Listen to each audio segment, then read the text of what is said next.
Hi, my last video was about avoiding saying good job to kids and why. And I'm so passionate about this subject that I wanted to piggyback on it and kind of expand on it, especially because I heard back from a lot of educators wondering if I had any advice for them when working with kids. And one of the most important things I would say is learning how to use your language very intentionally to teach children what you want them to learn about themselves. And this can seem kind of nuanced, what I'm going to share. And oftentimes when I share it, honestly, people kind of roll their eyes at me or say, oh, but doesn't it depend on the kid? Like, does it really matter? But the truth is, it really does matter. And there is amazing, just like mind-blowing evidence, research that has been done about these things.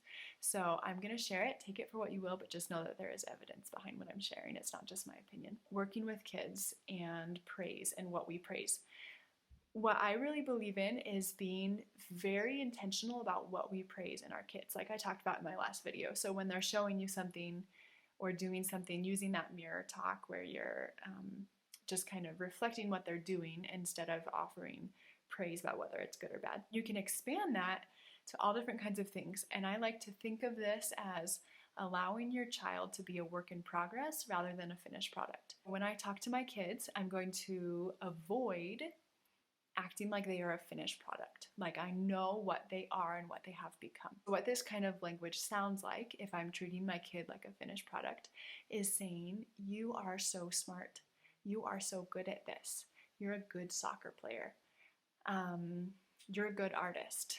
Or, on the flip side, you're mean, you're stupid, right? Like some parents say those kinds of things too. If you're into grammar, you're going to avoid saying you are and then a noun phrase where you are defining what they are.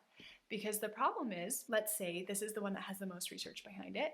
If my parent tells me that I am smart my whole life and that becomes an integral part of my identity, and then I go to school and I'm faced with a challenge where I don't understand something, let's say fractions, and I'm sitting in class and I don't understand fractions, if I have it so ingrained in me that I am smart and nothing else, I'm not going to want to try. Because, gosh, if I ask a question and I look dumb, then what am I, right? So I'm going to be afraid of failure. I'm going to be afraid to look dumb because I need to maintain the image that I am smart. This can become a real problem for people, and it's not helpful in school or in the workforce. And it applies to any kind of thing you might tell your kid. If you tell them they're such a good helper, what happens if one day they're not a good helper? That there can be real feelings of shame elicited by not living up to what you have told them that they are. To avoid this, it's a really simple switch, but it's really powerful. Instead of saying you are, you're just going to talk about the things that your child has done. Specifically, the things that are skills that are going to be really useful to them in the future. So being smart is useful, but it's not really in our control.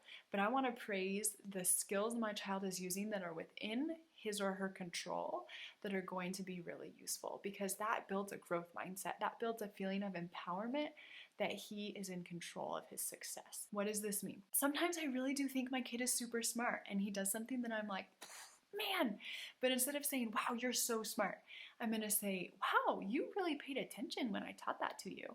Or you really focused on learning that thing. Or you must have thought a lot about that or practiced a lot. Or I noticed that when it was hard, you didn't give up, you kept trying. Or I noticed that you knew when to ask for help and that you were willing to have me help you. For things like you're such a good helper, instead of saying that, I might say, hey, it really helped me that you put the towels away. I really appreciate that. Thank you. I'm not taking out praise, right? Sometimes parents think like, oh my gosh, I'm not supposed to praise my kid. No, I'm not telling you to not praise your kid. Praising is wonderful. But do it in a way that's a little more, I keep using the word intentional, but intentional about what you want to foster in them. These feelings of knowing that they have the ability to keep trying, to work hard, to overcome mistakes, to exist in a relationship and help somebody else out and be appreciated.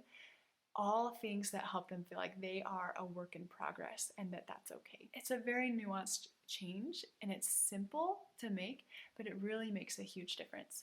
So I encourage you to try it.